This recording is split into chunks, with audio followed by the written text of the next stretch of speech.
Mutlu akşamlar sevgili izleyenler. Yağmurlu, soğuk, çok soğuk. Birazdan da elektriksiz Lefkoşa'dan herkese merhabalar. Evet, Diyalog Medya Grubu Genel Yayın Yönetmeni Sayın Reşat Akar'la birlikte Gündem Özel programında sizlerleyiz. Hemen bugünün konularını sizlere kısaca aktarayım. Öncelikle bir düne bakacağız. Akşam saatlerinde benzin istasyonları ani bir kararla saat 5'te pompalarını kilitlediler. Akabinde yeni zam geldi. Vatandaş yine zorda. Bugün alkollü içeceklere de bir zam geldi. Zamlar her yerden gelmeye devam ediyor. Bu konuda marketçiler ne diyor? Fiyatlar daha ne kadar yükselecek? Konuşacağız, değerlendireceğiz. Bir diğer konumuz, tüm bunlar yaşanırken Kuzey Kıbrıs Türk Cumhuriyeti hükümeti de sürprizler yapmaya devam ediyor diyebiliriz. Evet, yeni münhaller açıldı yurt dışında. Maaşları da gayet iyi. Ayrıntıları sizlerle paylaşacağız. Son olarak malum kesintiler devam ederken tabii elektrik olmayınca gücü yeten ya da iş yeri yüzünden mecbur kalan bir kesim jeneratörlere yöneldi. Jeneratörleri araştırdık sizler için. Satışları, fiyatları, kullanımı vesaire de üzerinde duracağız. Hepsi ve daha fazlasıyla sizlerle beraberiz tabii ki. Sizlerin de yorumlarını bekliyoruz. Evet, Reşat Bey merhaba. Merhabalar Funda Hanım. Herkese hayırlı günler dileyelim. Meteorolojiyi de kutlayalım. Bugünkü tahmin doğru çıktı. Yani dün o tahminler tutmamıştı. Kar, mar falan. Ama bugün kar, yağmur falan diye bir tahmin vardı. Biraz yağmur gördük. Az da olsa bazı bölgeler yağış aldı bugün. Dolayısıyla kutluyoruz meteorolojiyi. Doğru tahmin oldu. Yağmura da çok ihtiyacımız vardı. İnşallah bu akşam, yarın da devam eder. Özellikle çiftçiler, köylüler dört gözle yağmur bekliyordu. Şimdi üzücü olan konu da dün akşam yaşadıklarımız. Yani dünkü programda gündem maddemizden birisi olmuştu. Neydi? Akaryakıt krizi. Ve ne demiştik? Kıbrıs Türk Petrolleri Limited Genel Müdürü denizde dalga olduğu için, dalga boyutları yüksek olduğu için Kıbrıs'a akaryakıt taşıyan iki gemi Antalya limanına sığınmış. Orada 2-3 gün bekledikten sonra Kuzey Kıbrıs'a geldiği için bir sıkıntı yaşanıyor demişti. Ve bugün itibariyle akaryakıt sevkiyatının başlayacağını söylemişti. Akaryakıt bayileri ne yaptı? Benzinciler Birliği de dedi ki biz yakıt istiyoruz, bize vermiyorlar. Vermedikleri için de 17'den itibaren kilit vuruyoruz. Saat 17'den itibaren dün akaryakıt bayileri, benzin istasyonları ne yaptı? Kapısına kilit vurdu. O görüntüleri göstermiştik. İnşallah bugün de göstereceğiz sizlere, böyle yandan ekran kenarından gelecek. Şimdi o yoğunluğu yaşayan insanlar düşünün. Cebinde parası olan da olmayan da ne yaptı? Akaryakıt kuyruğuna girmek zorunda kaldı. Çünkü araç boş, depo boş ve sabahleyin işe gidecek, çocuk götürecek okula, bir takım ciddi ihtiyaçları var insanların. Ne yapıyor? Akaryakıt için kuyruğa giriyor. Gerekçe tabii sosyal medyada herhalde yine zam olacak diye birçok paylaşımlar yapılmıştı. Ama bizim konuştuğumuz saatlerde iki petrol tedarikçisinden biri olan Kıbrıs Türk Petrolleri'nin genel müdürü zam konusundan bize hiç bahsetmemişti. Sadece fırtına ve ondan kaynaklanıyor demişti. Meğer perde gerisinde akaryakıda yeni bir zam kararı alındı. Burada önemli olan şudur. 17'de kapandığı zaman benzin istasyonları, her birinin deposunda ne kadar benzin, mazot vardı?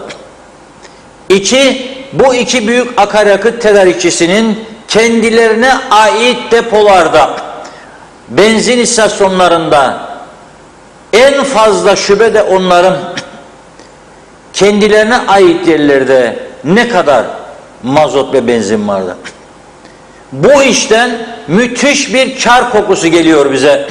Müthiş, hiç zahmet etmeden durup durduğu yerde her hafta böyle bir operasyon yapıldığını düşünün siz ve her hafta bir istasyondan 600 bin, 700 bin, 800 bin ekstradan kar milyonlar eder ayda. milyonlar eder. Bu konu bu kadar parasızlıktan inlediğimiz bir dönemde acaba bu iki akaryakıt tedarikçisini kim nasıl kontrol ediyor? Bir yetkili makam arıyorum ben şahsen. Çıksın ve bu konuda kamuoyunu tatmin edici bir açıklama yapsın. Desin ki dün biz bu zam kararını almazdan önce ölçtük depolarını, şu kadar yakıtları vardı ve bu zamın farkını istedik bunlardan. Çünkü bu zamlar, bu konan rakamlar nereye gidiyor? Fiyat İstikrar Fonu'na gidiyor. Büyük bir kısmı vergi alıyor devlet bundan.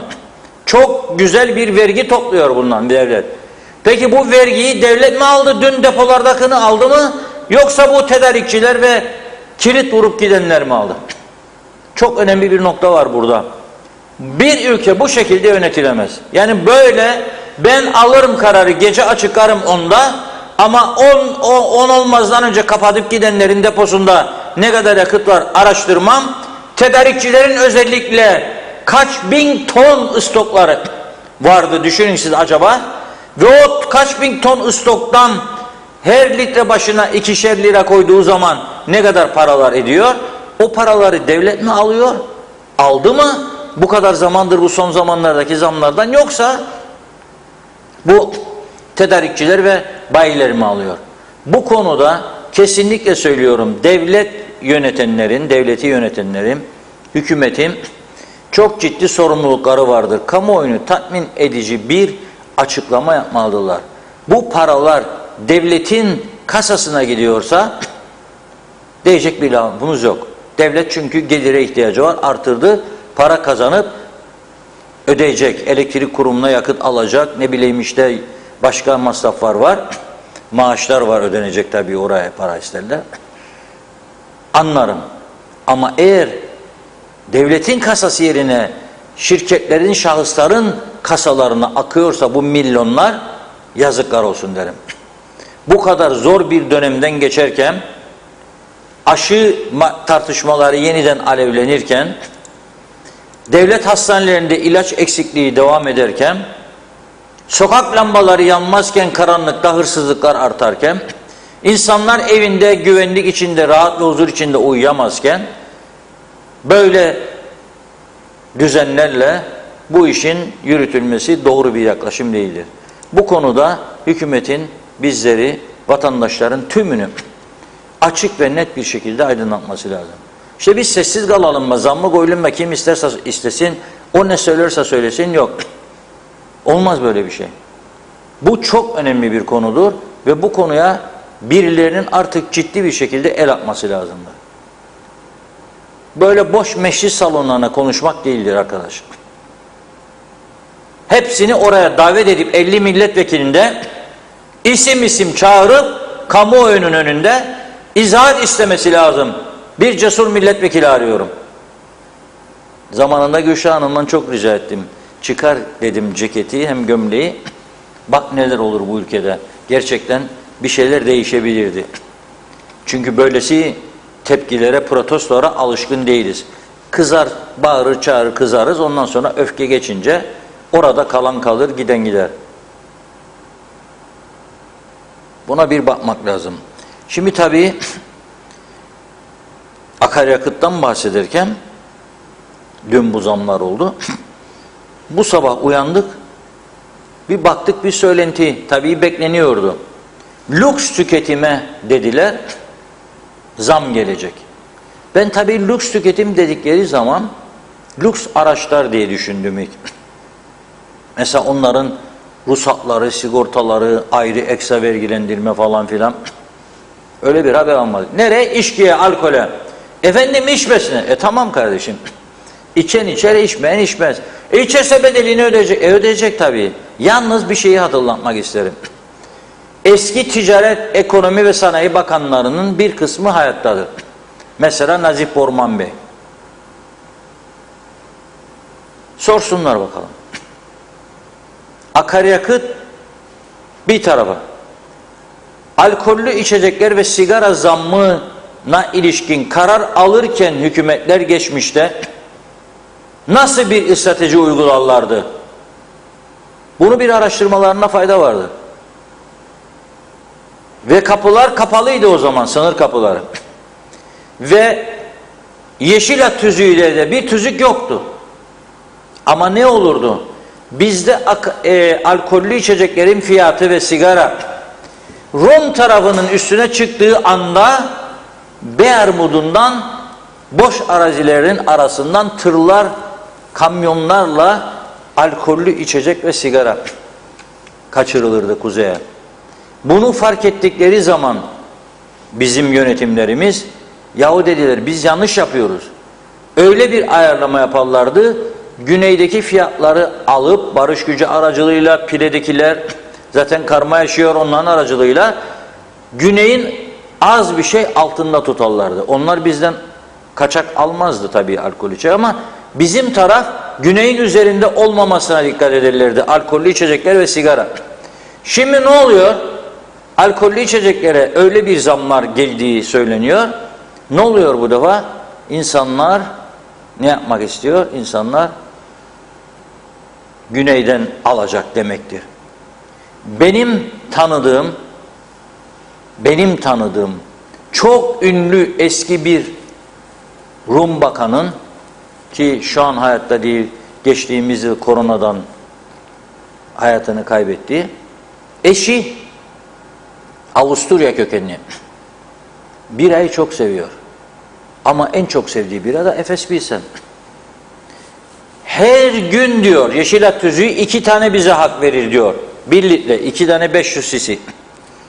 Her gün sabahleyin geçerim diyor 2 tane alırım. Öğlen yemeğinde onları bir güzel içerim. Siestamız var bizim diyor yaşta biraz ileri olduğu için. Öğlen uyuyup uyandıktan sonra bir daha geçerim Lefkoşa'nın Türk kesmine 2 Efes daha. Sen bundan zaten vergi alıyordun. İthalatçı kazanıyordu, dağıtıcı kazanıyordu, market sahibi kazanıyordu. Şimdi zam mı yapacaksın? Yap ama onun üstüne gelirse bileceksin ki bu defa o taraftan gelip alan gibi buradan ki gidip alacak. Şimdi ben bir araştırma yaptım bugün buraya girerken fiyatlar konusunda. Baktım ki güneyde Carlsberg ve Keo biraları ki orada üretiliyor lisansla 1 lira 35 1 euro 35 sent Carlsberg 50 miligram eder 21 Türk lirası. Keo eder 22 Türk lirası. Şimdi bizde Efes Pilsen şu anki fiyatı 9,5 Türk lirası iken yeni fiyatla 22'ye çıkıyormuş. Yani eşitleniyor. Eşitleniyor. Şimdi burada denebilir ki işte bak ne güzel dengeyi sağladık. O gelip senden almayacak. Yani 2 lira aşağı tutsaydın gene cazip görüp alabilirdi. Çünkü bir insan arabaya sigorta parası ödeyip kuzeye geçerken birkaç gerekçe sıralar kendi kendine, karı koca oturur ve arkadaşlar der ki şimdi geçecek işte ne bileyim 20 lira benzin veya mazot bundan bu kadar indirimli hak var ve sağlayacağız gelir. İşte 2 tane bira sen 2 tane bira ben bundan 2 paket sigara sen 2 paket ben bundan işte ekmekten bu kadar bir hesap yapar sigorta çıkarmaya değer bir arkadaş der ve gelirdi. Şimdi sigortacı da kazanır şirket çalışanlarına da maaş ödenir benzinci de kazanır devlet de vergisini alır market sahibi de kazanır herkes bir şey kazanır. Ama siz illaki ben göstereceğim gününü yanına gelir daha üstüne fiyat getirirseniz buradan daha önce uyarmıştım ama bugün daha ciddi bir şekilde uyarım. Çark tersine dönecek. Amaç buysa yani her açıdan o tarafa bağımlılık olsun ona bir şey diyemem. Yani o artık tabii büyük bir siyasi kararın sonucu olur. O zaman da işte eşit egemen vallahi billahi 2 falan nasıl olacak? Onu düşünmekte fayda var. Şimdi ben burada sadece vatandaşın canını yakan mesele konuşuyorum. Ha diyeceksiniz bana ki insanlar evine yemek götüremiyor. Sen alkollü içecekleri mi? Hayır. Her gün domatesi de konuştuk, bezelyeyi de konuştuk. Patlıcanı, biberi de konuştuk. Ve konuşmaya da devam edeceğiz. Ama gittik sonra zincirin halkaları büyüyor. Ve bütün sektörler bundan rahatsızlık duyuyor. Buna o yüzden dikkat çekmek ihtiyacı hissettim ve taze bir konu olduğu için bugün daha ortaya çıktı. Göreceğiz. Şimdi bir iddia da var. Mesela şişe başı geliyormuş. Mesela 75 miligram bir şişe şarap düşünün. Şu an 50 lira olan şaraba da mesela 50 lira gelirse 100 olacak. 200 lira olana da 50 lira gelirse o da 250 olacak. Bunda bir ölçü nasıl? Yüzdelik oranına göre değil. Yani 50 liralık şarap 100 lira olursa tabii bu da 6 euronun üstünde eder. Bilmem yani o tarafta 2-2,5 liraya yerli şarap çok var. Güneyde 3 lira. Kıyamet. Burada şu anda 200 liraya satılan bir şarabın aynı kalitesinde hatta bir gömlek yukarı 130 TL civarıdır. Yani Nagi Market'te. Ona göre dikkat edilmesi konusunda ben uyarmak isterim. Dimyada pirince giderken diyor evdeki bulgurdan olmak da var. Yani bu taraftan daha çok kazanacağınızı düşünürseniz ben size derim ki tersi de olabilir. Onu da düşünün. Şu anda sağladığınız gelirleri de sağlayamazsınız. Zam yapacak mısınız? Bir miktar yapın. Ama bir aynı adayı paylaştığımıza göre fiyat kontrolü yapmak lazım. Nasıl 23 Nisan 2003'te sınır kapıları açıldığında bir avucumun büyüklüğü kadar peyniri biz 3 kat daha fazla fiyata alırdık Nagi Market'ten aynı marka. Ne yaptı ama bizim ithalatçılar? Dedi ki aman anam biz bu şekilde devam edersek gidip oradan alacaklar. Gittiler gördüler fiyatları onlar da gözleriyle kademeli bir şekilde düşürdüler. Rekabet çok önemli bir şeydir. Piyasanın kendini bulması açısından rekabet şarttır. Rekabetin de alışverişin de dini milleti imanı yoktur. Çok dikkat etmek lazım. Tabii esas üzüldüğümüz nokta nedir? Bugün bizim arkadaşlarımız markete gittiğinde bir kontrol için o sırada yeni daha birçok ürünün fiyatına zam geldiğini market sahibi arkadaşlarımıza aktardı. Ve insanlar tabii gidiyor sabahleyin markete. Akşam üzeri tekrar gittiğinde aynı ürünü bakıyor daha zamlı. Veya bugün aldı ertesi gün gittiğinde bakıyor daha zamlı. Gerekçe nedir? Dövizde yükselme yok. Değil mi? Akaryakıda sarıldık. 2 Türk lirası artınca akaryakıt nasıl olur? 15 liralık ürün 5 lira artar. Akaryakıtla ne ilgisi var? Birçok ürün var ki hiç ilgisi yok akaryakıtla.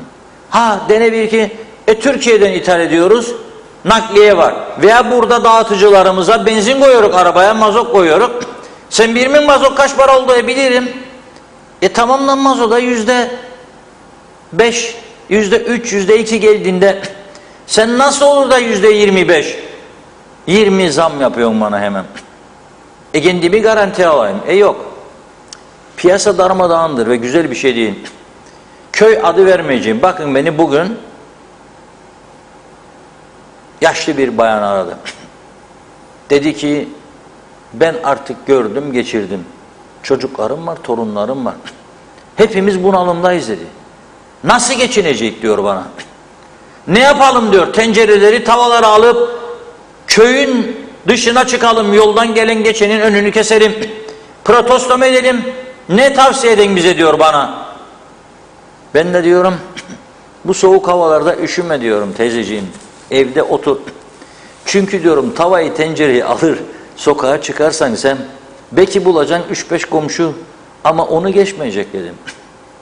Onu geçmeyecek. Gelmeyecekler. Biri diyecek bana ne bizim çocuğum bakan görürse kızacak kendine. Biri diyecek yahu ne yapalım işte zordadır hükümetle idare ederim. Bizim çocuğu da belki işe koyarlar falan. Kalacaksın yalnız dedim. Yazık olacak. sana dedim. Şimdi elektrik konusuna da geleceğiz ama önce bu bakkal röportajı vardı galiba. Alkollü içecekler nereden nereye, ne oldu, ne olacak falan, ne gibi bir gelişme bekleniyor.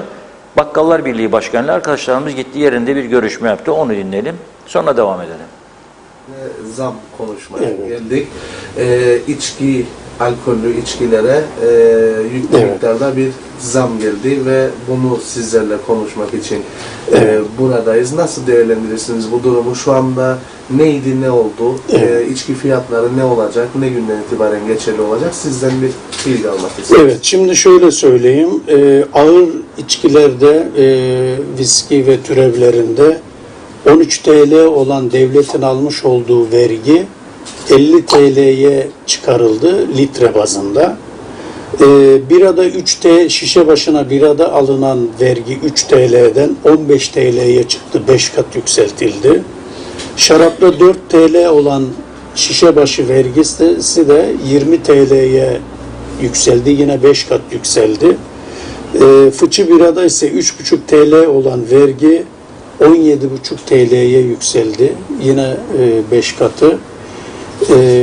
Yaklaşık olarak 200 lira olan artık bir içkinin büyük bir ihtimalle müşteriye sunuş şekli 375-400 lirayı bulacak yani. Gerçekten şimdi devletin muhakkak bir bütçe açığı var, gelir açığı var. Bunu tamamlamak için bir takım ürünlere zam yaptığı zaman piyasada bu domino etkisi yaratıp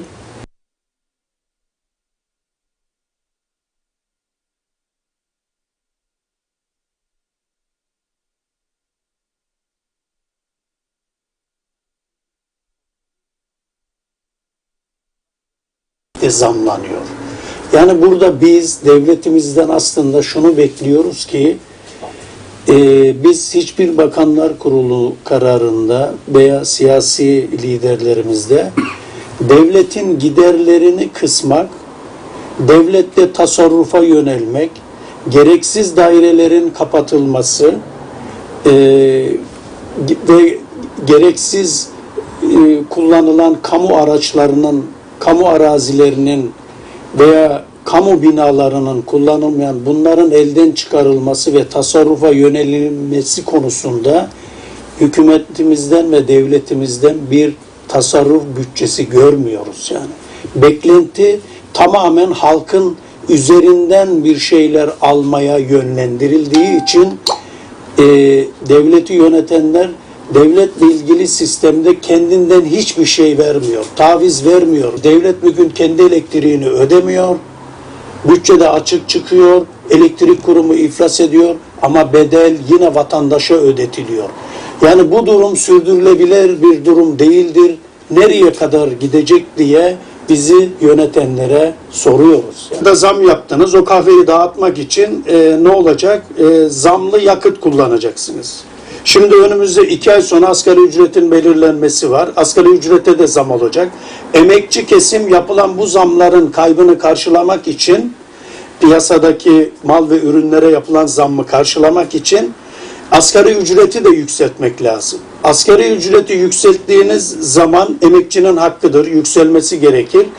Bu sefer ihtiyaç sandığı ve sigorta yatırımındaki oranlar yükseldiği için orada da çok büyük kaçak ve kayıp oluşacak. Şu anda bile sigorta yatırımları %40, %50 düşmüş şekildedir ve emeklilerin maaşları karşılanamamaktadır. Ülkemizdeki toplumsal konuların üzerine dürüstçe giden, korkusuzca giden çok değerli basın ve yayın duayeni Sayın Reşat Akar Bey'e ve siz çalışma arkadaşlarına ve ekibine toplum duyarlılığınızdan dolayı Bakkallar ve Marketler Derneği olarak sonsuz teşekkür ve saygılarımızı sunuyoruz.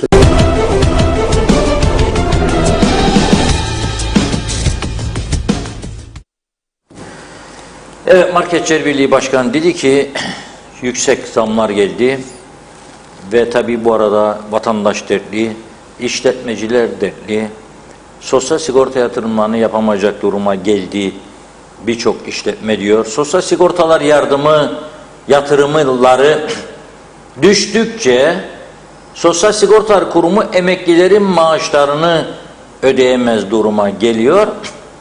Dolayısıyla ne oluyor? Borçlanmaya gidiyor. Borçlanma nereye kadar? Allah bilir.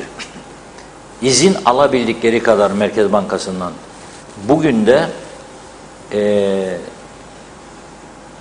Merkez Bankası Başkanı ile Çalışma Bakanı'nın bir görüşme yaptığı haberleri geldi. Demek ki Merkez Bankası'ndan daha çok borçlanma yetkisi istiyorlar. Öyle tahmin ediyorum ben. Başka Çalışma Bakanı ile Merkez Bankası maliye değil ki ilişkisi. Borçlanma için verilen yetkinin artırılması, sınırın artırılması isteniyor. Rakam yükselsin. Bir süre sonra ne olacak? Tamamen film kopacak diye düşünüyorum. Borçlanma yetkileri durunca ne olacak?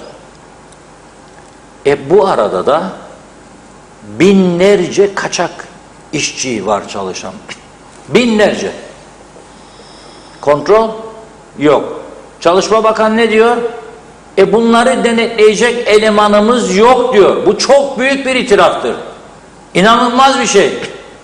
Bir ülke ki küçücük bir ülke, o küçük ülkede kaçak işçi denetimi yapılamıyor. Bakan itiraf ediyor. Yoktur adamım diyor. Gezdirip kontrol edeyim.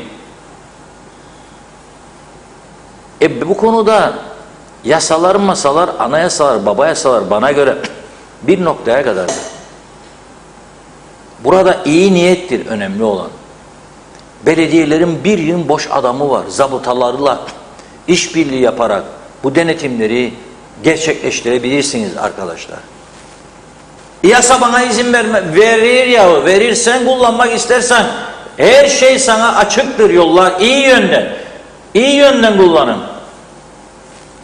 Ne yapacak? Seni denetliyorsun diye, yararlanıyorsun diye, işbirliği yapıyorsun diye devam edecek birisi. Yoktur böyle bir şey. Ve ciddi bir sıkıntının eşiğindeyiz diye düşünüyorum. Şimdi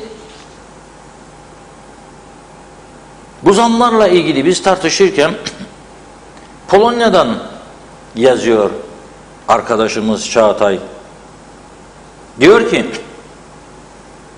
bakın diyor, anla diyor tabii hayat hikayesini, Avustralya'dan geldik diyor, yerleştik, dönüş yaptık falan, çok pişman olduğunu söylüyor falan. Şu anda Polonya'dayım diyor. Polonya'nın konumu nedir şu anda? Biliyoruz değil mi?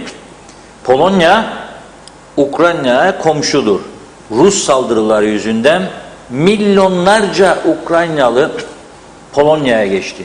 Bir anda nüfus arttı orada. Göç dalgası. Ve buna rağmen diyor, bir aydır buradayım, hiçbir ürünün fiyatı 1 sent oynamadı diyor. 1 sent. Efendim biz ama euro kullanmıyoruz. Tamam da ben de söylüyorum, bir aydır bu euronun değeri ne kadar arttı? 1 lira çıkıyor, 50 kuruş çıkıyor, 1,5 lira çıkıyor. Ertesi gün 1 lira, 1,5 lira düşüyor. Nasıl oluyor da bu kadar şey? Tabii bazı ithalatçılar haklı olarak şu savunma yapıyor. Türkiye ham madde bulamadığı için firmalar veya kara borsa buldukları için zam yapıyorlar. Biz ne yapalım? Mesela su. Bildiğin su. Türkiye'den gelir. Allah'ın verdiği bir nimet. Her hafta artıyor fiyat. Niçin? Plastik şişe. Niçin? Navlun. Peki onlar da rahatsız diyorlar. Biz de halk olarak rahatsızız. Nereye varacak bu işin sonu? Bir küçük su 2,5 lira oldu bazı yerlerde. 2,5 lira. 3 lira. Nasıl çıkacak bu işin içinden? Sonra da doktorlar bize diyor 2,5 iç litre su içeceksiniz günde sağlıklı yaşam için. Hele korona olayında. üçün de üstüne çıkacaksınız. Nasıl çıkacağız? Kolay bir iş değil. Onun için bu Polonya örneği de teşekkür ediyorum arkadaşımıza ki bize bildirdi. Bir teşekkür de güneyde yaşayan İrfan arkadaşımıza göndermek istiyorum. O da diyor ki elektrik faturasını gönderdi bana. Güney Kıbrıs'ta yaşıyor. AİK diye bir amblem var burada. Rum Elektrik Kurumu'dur. Cyprus Electric Authority. Onlarda da özel değil şu an itibariyle elektrik. Ama çok ciddi bir yönetim kadrosu var. Devamlı kârda, çok iyi kâr yapıyorlar. Ve çok iyi çalışıyorlar. Cephanelik patlaması oldu. 5-6 ay gibi kısa bir sürede o patlamadan zarar gören hurdaya dönem jeneratörleri yenilediler, devreye koydular. Ama özelleştirmenin adımını da Rum yönetimi attı. Nasıl? 6 şirkete her biri 5 megawattlık güneş enerjisinden üretme hakkı verdi. Bir başka özel şirkete doğal gazdan elektrik üretme hakkı verdi. Bu yılın içerisinde çok büyük bir olasılıkla yıl sonu o şirket %30'unu karşılayacak Güney Kıbrıs'ın elektrik ihtiyacının ve %30 da indirim garantisi veriyor. Şimdi bu AİK'ten giden fatura arkadaşımıza 2 aylık, onlarda fatura 2 ayda bir gidiyor. Bir zamanlar bizde de öyleydi. Fakat çok, dedim ya her zaman söylüyorum, bizde IQ çok yüksek, çok zeki insanlarımız var da nasıl dünya lideri olamadık? Brunei'den zengin ben anlamadım. Yahut da o zamanlar 74 sonrasında bizde de hep 2 ayda bir, 2 ayda bir, 2 ay. Sonra dediler ki maaşları ödeyemiyoruz. Rum'dan bedava elektrik gelir, biz para tahsil ederik. Maaşlara aktarırdık o zaman. Rum'a da para vermezdik. 83'e kadar. Sonra kuruldu elektrik kurumu, işte kendi jeneratörler falan filan. Ne yaptılar? Dediler ki ya şimdi biz 2 ayda bir gönderik. Hem para ihtiyacımız var, 2 ay bekleyecek. Hem para değer kaybeder falan filan. Zam yaptığımızda da aylık yapalım. Biz her ay dokunalım. Her ay biraz dokun, her ay biraz dokun.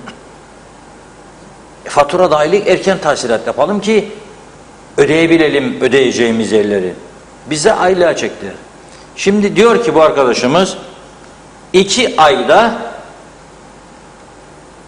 harcadığım elektrik karşılığında bir aile elektrik faturası 164 euro. Rakamı gösterdim size. 39 da sent var. Kağıt elimde. 169 euro 39 sent. Bu da eder 2624 TL yaklaşık.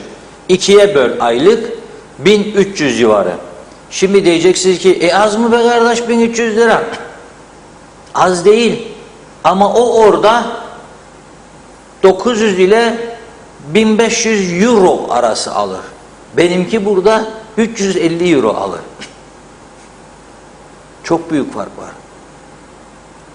Onun elektrikleri saat başı kesilmez, benim kesilir. Onun kurumu birkaç hafta önce indirim yaptı. Benimki devamlı zam yapar.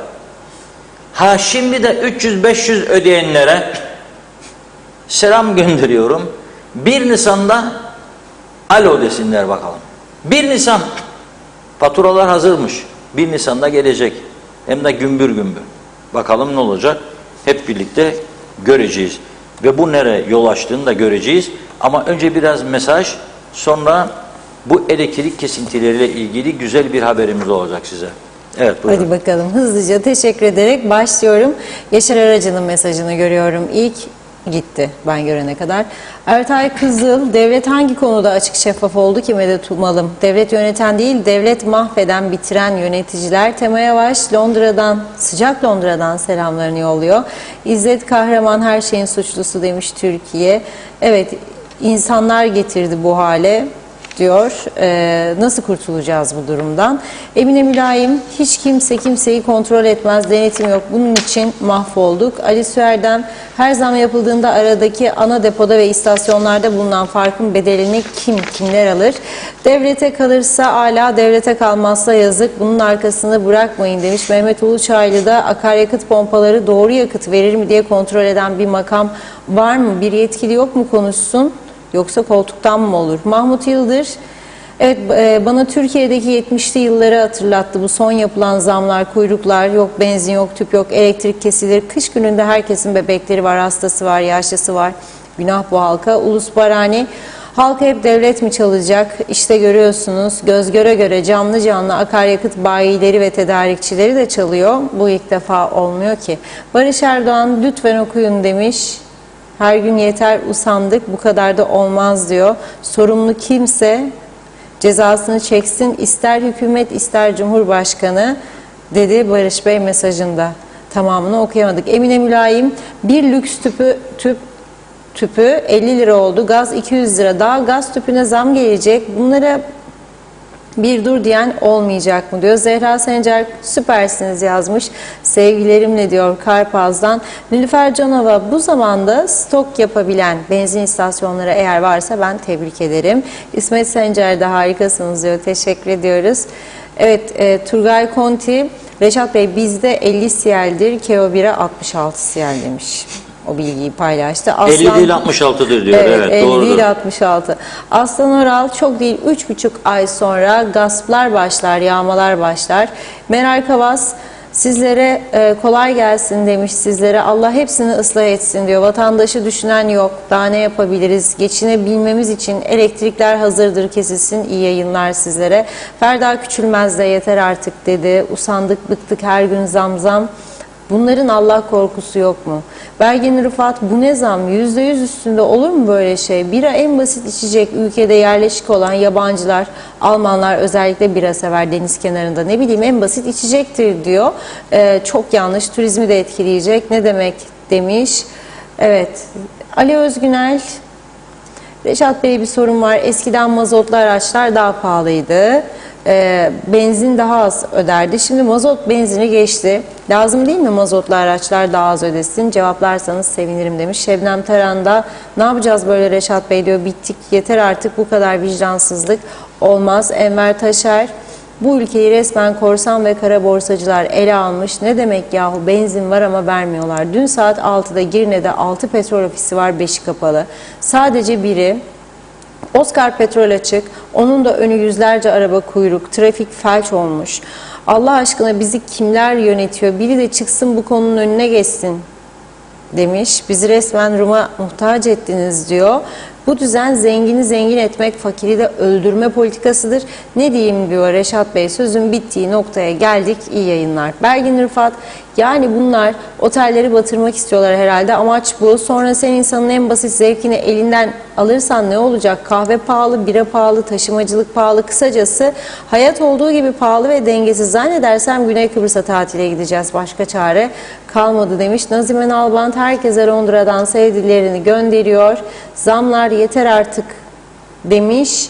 Kimse doğru konuşmuyor, her şeyi saklıyorlar, bizim de haberimiz yoktu derler içinden çıkmak için. Nasıl idaredir bu? Kıbrıs'ta kimler idare ediyor? Kimsenin ne yaptığını kimse bilmiyor. Halkı canını bu kadar yakıyorlar demiş. Halk kime güvenecek? Dün Reşat Bey konuştu. Fırtına yüzünden dedi, evet. Sonrasında benzine zam geldi. Nasıl bilmezler soruyorum. Çok yazık demiş. Bu zamlar hiç durmayacak mı? Devam mı olacak? Üzgünüm diyor. Eser Yurteri, ada battı, bizi de batırdı. Bu beceriksiz hükümet, denetim yoktur Reşat Bey. Evet, İzzet Kahraman, 47 yıl hep Girne derdinde olanlar demiş. Çözemedim İzzet Bey mesajı. Kader Akyollar, evet, halkı yere süründürdüler diyor. Artık halkın sabrı kalmadı. Konuşun ama halk bunu görüyor. Bunun sonu çok kötü olacak. Bu halk bunu hak etmedi. Bir daha bakarlar ki hangisi kazandı oyu, canlı yayında utanmadan oy isterler, saygılarımla dedi. Yusuf Soytürk, çok doğru bir karara zevkin fiyatı olmaz demiş. Evet, İzzet Kahraman, Kuzey Kıbrıs'ta nerede mal var satılsın derler diyor. Kuzey Kıbrıs'ın ne parası var ne de toprağı. Gaye Kök, batırsınlar her yeri, faturasını halka kessinler. Alıştılar. Elleri hep vatandaşın cebinde, kendileri lüks yaşamda, saltanattan taviz vermeye yanaşmıyor. Biz yaşayalım, vatandaş varsın, açlıktan, zamlardan ölsün. Bunların ülke yönetmesi böyle. Ali Dereseven, halk her gün yapılan zamlardan, elektrik kesintilerinden, boğulma ve isyan noktasına gelmişken tek bir yetkili dahi ortaya çıkıp halka moral açısından tek bir kelime dahi etmemesi hayret verici. Sanki Kuzey Kıbrıs'ta hükümet yokmuş gibi. Ömer Bozkaravezirler, sizlere iyi yayınlar diliyorum. Arkadaşlar, buradan mesajım olacak. Makarnacılara, çaycılara, biatçılara çok selamım var. Yalnız bizler değil, hep beraber geleceğe yürüyoruz. Tam göbek havası durumundayız. Esas cümbüş ay sonudur. Demre Coşkun, Ulusal Birlik Partili evinde elektriği kesilir, eleştiremez. Yakıta zam gelir, eleştiremez. Arabası diyor çukura düşer, onu da eleştiremez. Çünkü UVP'nin sadece kendisine yardımı dokunduğu için yapılan yanlışları eleştiresi gelmez. Şimdi soruyorum, böyle giderse UVP senin çoluğunu çocuğunu kurtarabilecek mi? Böyle giderse Kuzey Kıbrıs diye bir şey kalır mı?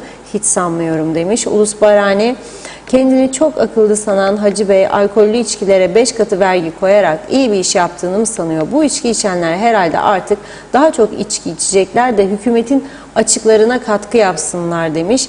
Bunlar yenmez demiş. Yenmezler. Hacı Bey günün sonunda avucunu yalayacak diyor. Evet, içenler de diyor artık içkilerini Rum tarafından tedarik edecekler. Sayar Eker, hayata pençe attık, zorluk morluk tanımayız. Madem damardan kan akar, çalışırız, muhtaç olmayız dedi. Turgay Gezen, artık akaryakıt zamlarını hükümetin açıklamasına gerek kalmadı demiş. Şöyle diyor Turgay Bey, denizin dalgalı olmasından dolayı yakıt yüklü gemiler limana yanaşamıyorsa herkes bilsin ki tüm akaryakıt ürünleri okkalı olarak zamlanacak demektir. Evet, Belgin Rıfat, normal değil mi Reşat Bey, küçük bir bakkal söz misali nasıl versin ayda 7.000? Başlayacaklar sigortasız çalıştırmaya, insanlar aç kalmamak için sesini çıkarmayacak. Yani işverenin de haklı olduğu yönler var. Evet, Mehmet Bulduk, Reşat Bey, tas yitmiş bulan yok. Nereden baksan tutarsızlık. Asgari ücretin 2 ayda sınırlandığını görüyoruz. Durum vahim, acil önlem gerekir diyor. Evet, Belgin Rıfat, İngiltere'de alkollü içeceklere zam gelmedi. Gelse bile çok az diyor. Ekmek, süt, meyveler, gıda ürünlerine dediğim gibi 5-10 kuruş zam gelmiştir. Evet, elektrik, gaz, benzin çeşitlerine zam geldi. Bu tüm dünyada oldu savaş faktörüne bağlı olarak ama demiş Kıbrıs'ta garip bir şekilde her gün her şeye zam geliyor. İlker Çetin, uçak fiyatları uçtu, içki fiyatları uçtu, hayat pahalılığı had safhada, milliyetçilik naralarıyla batıyoruz ve bunu milliyetçilik safsatasıyla örtbas ediyorlar ve biz bunu anlamıyoruz sanıyorlar. Turgay Gezen, alkollü içeceklerin zamlanmasını doğru bulduğumu söylemek istiyorum. Dünyanın hiçbir ülkesinde 1 litre bira 1 litre sütten ucuz değil. Süt üretiminde girdi maliyetleri hem çok yüksek hem de süt üretimi çok meşakkatli bir iştir demiş. Hasan Nihat Erduran, su geldi geleli 2-3 lira belediyelere, 6-7. Belediyeler halka satıyorlar. Bazıları da karşıydı Türkiye'den su gelmesine. Belediyeler su parasıyla bugün ayakta duruyorlar demiş. Durum budur. Evet, bir iki mesaj okuyup ara vereyim değil mi? Evet, Mustafa Eraslan, hayırlı güzel yayınlar diliyor. İzzet Kahraman, suçlular hep milliyetçilerdir demiş. Kıp'taki hep sömürdüler diyor. Yatırım yapmadılar. Şimdi diyor vicdanları rahat mı acaba dedi. Bülent Küçük, ne kadar düşündürücüdür ki ülkemizde bazı bulaşıcı hastalıklar bulunur. Şöyle sıralamış: 1 tembellik, 2 aymazlık, rahatlık, insanları hor görme, haksızlık, küçümsemek diyor. Nazime Nalbant, bugün duyduklarım doğru mu? Bizleri aydınlatırsanız memnun olacağız. Dediler ki ödül verdiler. Ben de sorarım, niçin verdiler? Çıkıp halka açıklama yapsınlar. Ne ödülüdür? Zamların Kıbrıs halkı bu sefalete, açlığa, vatandaşlar kan ağlar. Bundan haberleri var mı diyor. Neyin olduğunun farkındalar mı? İnsanlar göç etmesini bekliyorlar. Buradan vicdanları da rahat mı demiş. Ne gün çıkıp da halka moral konuşması yaptılar diyor. Hep moral bozucu haberler. Onu da dışarılardan duyarlar. Yazıktır, yeter demiş. Son bir mesaj okuyayım, ara vereyim. Mehmet Uluçaylı, Sayın Başbakan bizzat market denetimine çıkacaktı. Acaba fiyatları görünce şoka mı uğradı diyor. Hiç açıklama yapmıyor. Evet, devam edeceğim. Ara verelim. Evet Reşat Bey. Evet, çok Buyurun. teşekkür ediyoruz. İzleyicilerimizin mesajlarına sağ olsunlar. Özelden de çok sayıda mesaj geliyor. Bir kısmı zaten gündemimizde vardır. Yani bana aktarılan konuların bir kısmı gündemimizde vardır. Onları ben konuşmaya devam edeceğim. Ama gündemde olmayan bazı konular da geliyor. İyi oluyor. Onlar da bize uyarıcı bir mesaj veriyor. Ama bu arada ilk çağrıyı yapayım. Dün göstermiştim Lefkoşa'nın Göçmenköy bölgesi. Çöp yığınları. O çöp yığınları duruyor hala. Olduğu yerde duruyor. Vatandaşlar arıyor. Ya bu kadar personel var bu belediyede. Maaş ödeyemiyoruz diye çığlıklar var. Bu taraftan birleşme olmasın diye tepkiler var. Nasıl olur bu iş? Hala daha çöpler yığın bir şekilde duruyor. Habibi Halit'e gittiği fotoğraf var. Halit de bugün Yok. nam mevcut değilim. Nam mevcut. Buraya birisi baksın lütfen. Birisi baksın. Eğer çöplerimizi biz kaldıracak duruma gelirsek belediyeler bir kuruş vergi toplayamaz, onu söyleyeyim.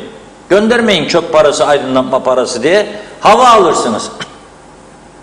Bu kadar sıkıntının üstüne bir de bu rezaleti görmeyelim. Geçelim ikinci konu.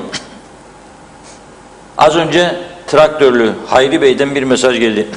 Mazot zamlarıyla ilgili. Diyor ki çiftçi diyor can çekişiyor.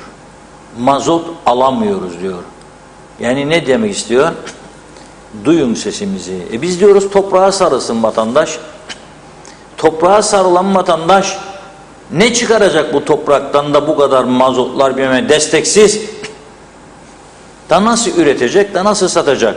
Ve nasıl domates 25, 30, 35, salatalık 40, 45, 50, bezelye 100, 135, 200 olmayacak? Olacak. Yani bunlar zincirin halkalarıdır. Yazık. Hiç olmazsa gıdayı kontrol altına alınız. Hiç olmazsa insanlar evine bir şeyler götürebilsin, karnını doyurabilsin. Olmaz yani. Gerçekten üzücü bir durum. Evet, diyor ki bir izleyicimiz, bilek diyor bizde, şu an bile 340 diyor, Rum'da da 20 euro. Ben 18,5'a da gördüm. Hemen hemen eşit. Bunun üstüne şimdi sen zammı bindirdiğin zaman o taraf çok daha cazip gelecek diyor. Doğrudur. Katılıyorum söylediklerine. Bir izleyicimiz de diyor ki, yani diyor Kıptek bizi jeneratör almaya mı zorluyor diyor Altan Karakuş. Neden diyorum? Diyor hep gece keserler diyor. Eve geldik işten yorgun argın, bir televizyon göremiyorum. Işık altında yemek yiyemiyoruz. Çocuklar derslere çalışamıyor. Ne yapacağız diyor. Jeneratörü mü teşvik ediyorlar bizi? Bir zamanlar olduğu gibi. Bir zamanlar burası jeneratör mezarlığı olmuştu Kuzey Kıbrıs. Şimdi aynı durum galiba gerçekleşecek gibi. Elektrik Kurumu da bu arada Funda'nın mesajları okurken açıklama yaptı. Birer saat dönüşümlü yine kesinti olacak diyor. Az sonra başlamadıysa az sonra başlayacak. 6 itibariyle genelde birçok yerde başlıyor. Bazı bölgelerde 6,5, bazı bölgelerde 7, 7,5, 8 birer saat dönüşümlü kesiliyor. Bu bize şu mesajı veriyor. Çağa ayak uydurumuz. Bizim yeni çağımız eski çağ demekmiş. Yanlış yorumluyoruz biz. Yeni çağ var, eski çağ var. Başka tarafları da yeni çağa göre. Biz eski çağa göre. Ve ben gene de diyorum ki Allah bugünlerimizi aratmasın. Jeneratör satışları nasıl gidiyormuş? Beraber izleyelim bakalım. Ben de öğreneceğim şimdi. O zamanlarda ülkede ciddi bir elektrik sorunu yaşanıyor. Her gece neredeyse bölgelerde kesintiler yaşanıyor. Bu yaşanan durum jeneratör satışlarını nasıl etkiledi? Evet, son zamanlarda yaşanan elektrik problemlerinden dolayı halkımızdan büyük bir talep vardır bu konuda. Yani olmazsa olmazı haline geliyor artık ülkemizde bir jeneratör evlerde. Çünkü büyük problemler yaşıyor ülkemiz. Şu an elektrik problemleri yaşıyor. Şu anda bize gelen talepleri var. Halkımızın bize olan güveninden dolayı bize güveniyorlar ve bu konuda bizi tercih ediyorlar son zamanlarda. 8 kVA ile 10 kVA arasında değişmektedir. Bu da ne demek oluyor? Bir evde bir tane veya iki klimanızı, bir televizyon, bir buzdolabı ve ışıklandırmanızı çalıştıracak bir güçtür. Bunun dışında da büyük işletmeler, onlar için de çok önemli tabii. Yani elektriğin olmaması büyük bir para kaybı ve bir gider kaybıdır. Gelir kaybıdır. Bununla ilgili de taleplerimiz vardır müşterilerimizden. 9 kVA'lık bir jeneratör, bir evi çalıştırabilecek bir jeneratör yaklaşık olarak fiyatı nedir? Yaklaşık olarak fiyatı 2300 ve 2500 dolar arasında değişmektedir. Bunun kurulumu da var. Kurulumuyla birlikte 2500 dolar civarında konuşabiliriz. Bu bir ev için kurulumuyla, her şeyiyle otomatik çalışabilecek bir jeneratörü bu fiyata çok rahat kurabilirsiniz. Evet.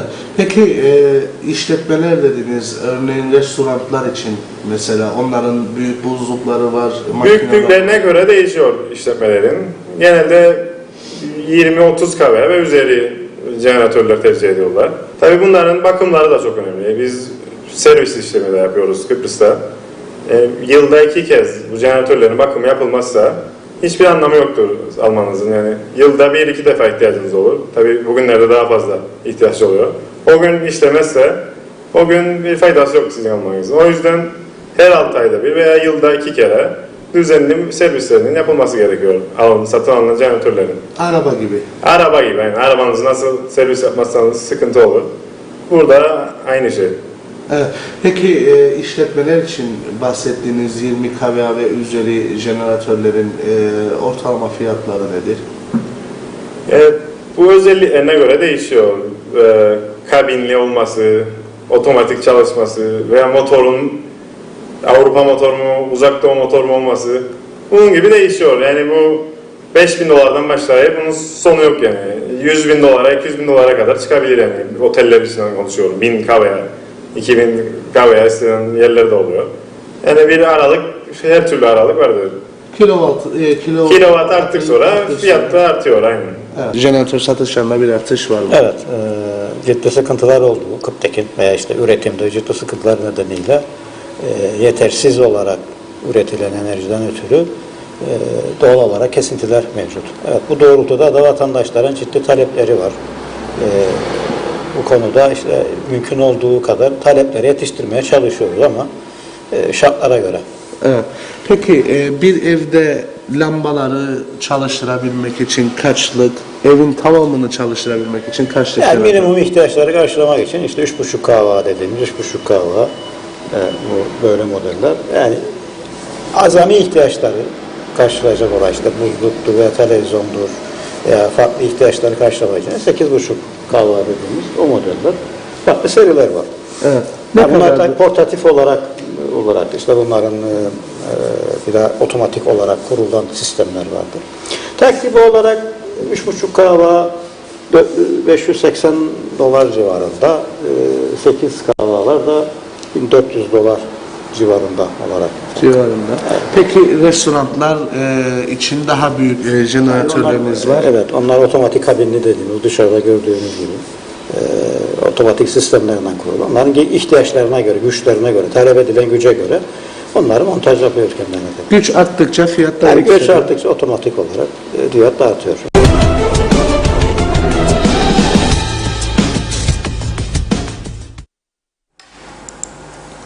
Evet, jeneratörler gördünüz değil mi? Bu çağda biz jeneratörlere yöneliyoruz. Ne paralar gidiyor, milli servet. Adam işini çevirecek. Lokantası var, meyhanesi var. Akşamı bekliyor. Mutfak çalışacak. Mum ışığında mutfağı çalıştıramaz. Müşterilere masada kaç tane mum koyacak? 2 liraydı diyor bir izleyicimiz, mum diyor 15 oldu, 20 oldu diyor. Nasıl olur? Çünkü talep var. Talep olunca da fiyatlar uçuyor. Peki bir jeneratör koydum. İşte hep birlikte izledik şimdi. En küçükleri o da 500 dolardan başlıyor diyor. 500 dolar ödeyeceksiniz. Küçük bir jeneratör alacaksınız. Elektrik kesildiğinde içi de dolu olacak tabii. Mazotu veya benzini kendiniz çalıştıracaksınız onu. Ve birkaç lamba yansın. Ama diyor lokantalar için diyor bu küçük gelir, olmaz. 2500 dolar civarı. İlk konuşan esnaf diyor ki otomatiktir diyor. Elektrik gitti mi diyor, tak giriyor devreye. 2500 dolar ve üzeri. Bu yatırımı yaptıran adam devamlı da içini yakıt dolduracak. Benzini, mazotu. Kaç para kazanacak ki işini çevirsin? Mümkün müdür? Ya ne oldu, bir saatte karanlıkta oturun. Tamam, zaten dünyanın en başarılı öğrencileri Kuzey Kıbrıs'tan çıktığı için çocuklar gece ders çalışmasa olur. Yani anne babalar niye didinsin? Çalışmasın çocuklar. Zaten çok başarılı. Dünya birincisi. Bu iş nereye kadar gidecek? Pandemi dedik, zaten okullar kapandı. Şimdi elektrik krizi. Aynı durum. Bir de halka mesela açık ve net şu mesaj verilemiyor. Yani bu iş şu kadar zaman devam edecek. Tam tersi elektrik kurumundan sorumlu Maliye Bakanı dün dedi ki çok ciddi yatırımlara ihtiyacı var. Kıptekin normale dönüş 10 yılı bulabilir dedi. İyi dinleyelim buna. Yani ona göre yatırım yapacaksa birisi cepte 3-5 kuruşa hesabını kitabını iyi yapsın. Yorganın boyunu iyi ölçsün. Ayaklar dışarıda kalırsa donar. Ben söylüyorum. Neye güvenerek yatırım yapacaksınız? 10 yılı bulabilir diyor. O kadar bir ciddi durum var. Neyse. Moralimizi de bozmaya gerek yok. Çünkü tanınma adımları başlamış gibi bir durum var. Dışişleri Bakanımız 2 gün önce Pakistan'daydı. Elhamdülillah orada çok önemli görüşmeler yaptı. Pakistan bizim Türkiye'nin tabii en yakın dostlarından birisi. Dost Pakistan her zaman yanı başımızda. Gelecek inşallah. Abi.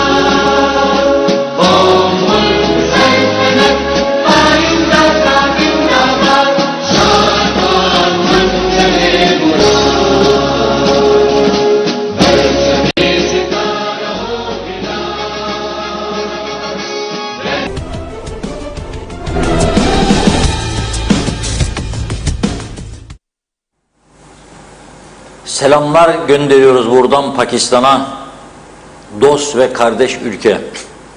Geliyoruz oraya, bekle bizi Pakistan. Ben de müracaat ediyorum. Şu anda canlı yayında Pakistan'daki İslamabad KKTC temsilciliğine başvuru yapıyorum. Mevki mi? Fark etmez. Aşağıda sayacaklarımın herhangi birisi olabilir. Odacı kabul ediyorum. Şoför kabul ediyorum. Sekreter kabul ediyorum. Kadın olması şart değil. mühim olan telefona hello this is TRNC representative diyeceğim neticede. Veya biraz Arapça öğreneceğim. Elhamdülillah el Kuprus el kardeş diyeceğim. Oldu, o da oldu. No problem. Temizlik görevlisi. No problem. Kaç tane tuvalet var bir temsilcilikte? Ya bir ya iki tanedir. Yarım saatlik iş. Güvenlik elemanı. Benden iyisi bulunmaz. Sporumu yaparım, koşarım. Gayet iyiyim. Askerlikte çok iyi atıcıydım. Devamlı takdir edilirdim. Sekreter, bilgisayar operatörü. Çok iyi bilgisayar kullanırım. Zehir. Hızıma kimse yetişmez. Yeter ki bunlardan birisini bana ayarlasınlar. Açık başvuru yapıyorum. Dışişleri Bakanlığı'na da buradan mesaj gönderiyorum. KKTC İslamabad temsilciliğinde ihtiyaç duyulan personel listesini açıklıyorum size. Bir adet sekreter, bilgisayar operatörü. Aylık maaş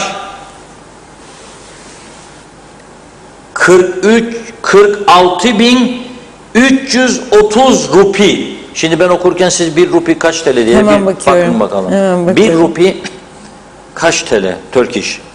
Sekreter bilgisayar operatörü 41.320 rupi. Odacı 37.570 rupi.